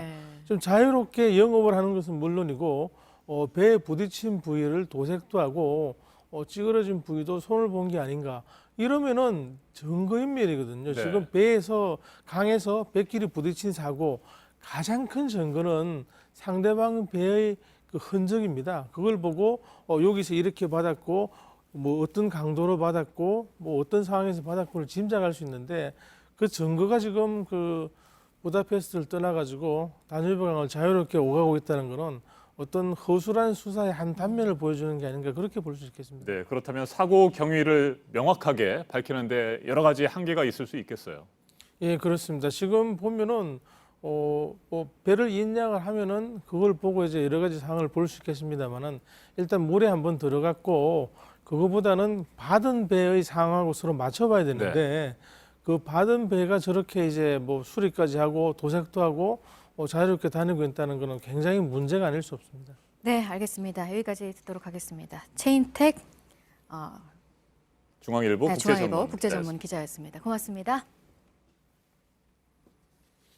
침몰 유람선을 인양하기에 앞서 다뉴브강에서는 실종자 수색 작업이 계속되고 있습니다. 하늘에는 헬기와 드론을 띄웠습니다. 네, 그리고 물속 깊은 곳의 냄새까지도 맡는 수색견들도 투입이 돼 있는 상태입니다. 황혜린 기자입니다. 다뉴브 강변을 따라 헬기가 날아갑니다. 혹시 모를 실종자를 발견하기 위한 겁니다. 헬기에서 잘 보이지 않는 구석구석은 드론이 맞습니다. 물과 땅 위 수색은 수색견들이 동원됐습니다. 사고 지점에서 100km 떨어진 곳까지 실종자를 찾으러 나섰습니다. 실제로 수색견들은 지금까지 희생자 3명을 찾았다고 헝가리 경찰은 밝혔습니다. 물속 깊은 곳까지 냄새를 맡을 수 있도록 훈련받았기 때문입니다.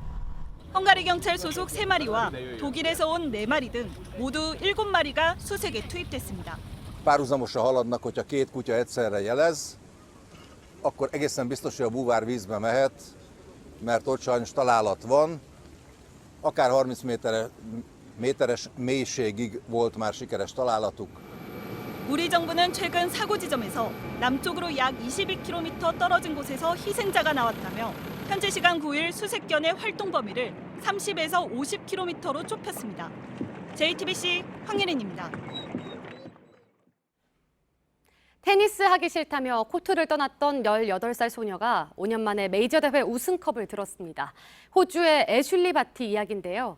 야구와 비슷한 크리켓 선수로 변신하기도 했던 바티는 다시 돌아온 코트에서 힘든 시간이 있었기 때문에 이 자리에 설 수 있었다고 말했습니다. 이도성 기자입니다. 상대 선수가 가까스로 받아낸 공이 크게 튀어오르자 살며시 네트 앞으로 다가와 강한 스매싱으로 마무리합니다. 생애 첫 메이저 대회 우승을 거둔 애슐리 바티는 기립박수가 쏟아지는 경기장 한가운데서 환히 웃었습니다. 우승 후보들의 연이은 탈락과 신예들의 반란으로 안개 속 승부가 이어졌던 프랑스 오픈. 바티는 강한 서브로 기선을 제압하고 손 쓸 수 없는 구석으로 공을 날리며 돌풍을 잠재웠습니다. 지난해 우승자 할렙을 꺾으며 이변을 만든 아시니모바도 단 한 세트도 내주지 않고 결승까지 오른 본드로우소바도 바티의 벽을 넘지 못했습니다. 15살에 윈블던 주니어에서 우승하며 주목받은 바티는 18살이 되던 해 갑작스레 코트를 떠났습니다. 해외로 떠도는 삶을 견디기 어렵다며 평범하게 살고 싶다고 말했습니다. 이듬해 크리켓 선수로 변신해 프로팀에서도 뛰었습니다. 그러나 바티는 정든 라켓을 다시 잡았습니다. 길었던 방황만큼 오히려 성장했습니다. 세계 623위로 출발해 3년 만에 메이저 최정상에 올랐습니다. 올해 호주 오픈서 이룬 생애 첫 메이저 8강에 이어 프랑스 오픈 우승까지 세계 2위로 뛰어오른 바티는 코트를 떠났던 그날의 결정이 지금의 자신을 만들었다고 말합니다. JTBC 이도성입니다. 클레이 코트 제왕으로 불리는 스페인의 라파엘 나달이 프랑스 오픈 3연패를 달성했습니다. 나달은 현지 시간 9일 파리에서 열린 프랑스 오픈 남자 단식 결승에서 도미니크 팀을 세트스코어 3대1로 꺾었습니다. 2년 연속 프랑스 오픈 결승에서 팀을 제압한 나달은 통산 12번째 프랑스 오픈 우승을 차지했습니다. 슬럼프와 부상 등으로 지난달 14일 엔트리에서 제외됐던 메이저리그 피츠버그 강정호가 복귀 후 첫 홈런포를 날렸습니다. 강정호는 우리 시간으로 오늘 새벽 미국 위스콘신주에서 열린 미러키와의 원정 경기에서 2회 초 시즌 5호 홈런을 터뜨렸습니다. 강정호는 무사 1루 기회에서 상대팀 선발 투수 체이스 앤더슨의 초구를 공략해 가운데 담장을 넘겼습니다. 강정호가 홈런을 친 건 4월 25일 애리조나 다이아몬드 백스전 이후 처음입니다. 피츠버그는 강정호의 2점 홈런에도 불구하고 추가 득점에 실패하며 미러키에 2대5로 패했습니다. 최혜진이 한국 여자 프로골프 KLPGA 투어에서 올해 처음 3승 고지에 올랐습니다. 최혜진은 어제 제주도 엘리시안에서 열린 KLPGA 투어 제13회 SOL 챔피언십 대회 이틀째 최종 라운드에서 보기 없이 버디만 6개를 기록했습니다. 최종 합계 12언더파 132타의 성적을 낸 최혜진은 공동 2위인 장하나와 박지영을 1타 차로 따돌렸습니다.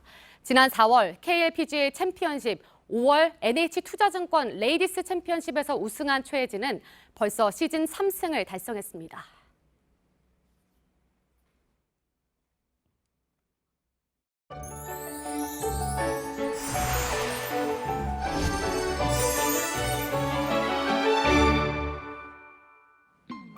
밤사이 강하게 쏟아지던 비는 대부분 그쳐가고 있습니다. 수도권은 오전에, 그 밖의 지역은 오후에 모두 개겠는데요. 다만 동해안과 호남 지방은 내일까지 길게 이어지겠습니다. 비의 양은 호남 지방에 최대 50mm로 비교적 많겠고요. 수도권과 충청도에는 최대 30, 강원도와 영남 지방에는 5mm 정도 더 내리는 곳이 있겠습니다. 호우주의보는 모두 해제됐습니다. 다만 곳곳 가시거리가 짧아서 교통안전에 유의하셔야겠습니다. 오늘 비로 인해 종일 선선하겠습니다. 낮 최고 기온 서울이 24도, 광주 23도, 대구도 23도로 예상되고 북한도 중부지방을 중심으로 비가 오면서 평양이 24도, 함흥은 19도에 그치겠습니다. 내일부터 다시 기온이 올라 모레 수요일부터 평년 수준 회복하겠습니다. 기상정보였습니다. 아침엔 뉴스워치, 오늘 하루 관심을 가지고 지켜봐야 할, 기억해야 할 뉴스 끝으로 정리드립니다. 한국인 33명과 헝가리인 선장, 승무원이 탑승한 유람선 허블레아니호가 침몰한 지 10하루가 지났습니다. 아직까지 생사가 확인되지 않은 한국인은 7명입니다. 밤사이 실종자의 추가 시신 수습은 없었습니다. 유람선이 사고 직후 7초 만에 가라앉은 만큼 발견되지 않은 실종자들은 침몰한 배 안에 있을 가능성이 높습니다. 그동안 강물의 높이 때문에 미뤄졌던 유람선 인양 작업은 오늘 중으로 시작될 전망입니다. 문재인 대통령의 이번 북유럽 순방에 대해 철렵질이라는 표현을 써 비판한 자유한국당 민경욱 대변인을 두고 또 논란이 이어지고 있습니다. 민주당이 막말 수도꼭지라며 비난하자 민경욱 대변인은 야당의 정당한 비판을 막말로 몬다며 반박해 논란을 키웠습니다. 지중해에서 남편과 함께 크루즈 여행을 하던 한국인 60대 여성이 바다에 떨어져 실종됐습니다. 이 여성은 새벽에 잠시 바람을 쐬러 나갔다가 참변을 당했습니다. 크루즈 선박 측과 스페인 해안경비대가 수색에 나섰지만 아직까지 찾지 못하고 있습니다. 지난달 재판에 이어 오늘 열리는 전두환 씨 형사재판에도 5.18 당시 헬기 사격을 목격한 시민들이 증인으로 나옵니다. 정수만 전 5.18 유족회장을 포함해 6명이 증언을 할 예정입니다. 오늘 전해드릴 소식은 여기까지입니다. 이상으로 JTBC 뉴스 아침엔 월요일 순서 모두 마치겠습니다. 건강한 하루 보내시기 바랍니다. 고맙습니다.